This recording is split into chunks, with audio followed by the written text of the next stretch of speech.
Immigration, a lesson for the church.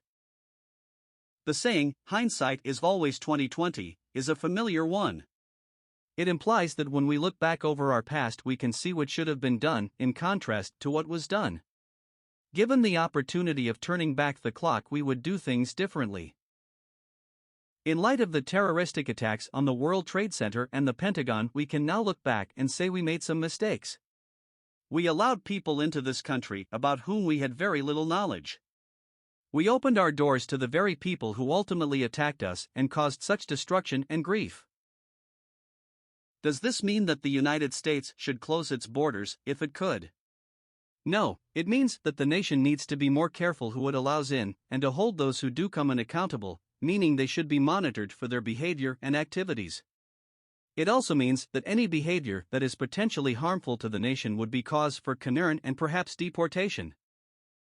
This is a great lesson for the local church. Opening its doors to everyone and anyone may well allow those in who will ultimately lead to its destruction. It is not uncommon for people to simply slide into the assembly, with little or no knowledge of them.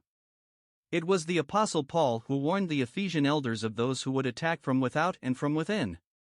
Acts 20 verses 29 to 30.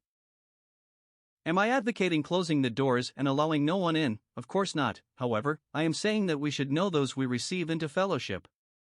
If we do not know them, then we should receive a report from those who do. Letters were a common method of doing this in the early church.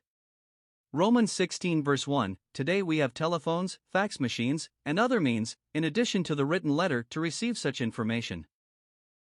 The church has also been lax on discipline in recent decades.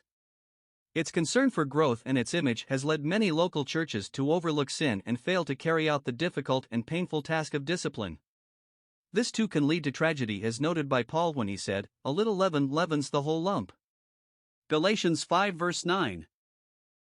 May we be alert to who we receive into our local fellowships, while holding open arms to those of like precious faith who are walking in accordance with the Word.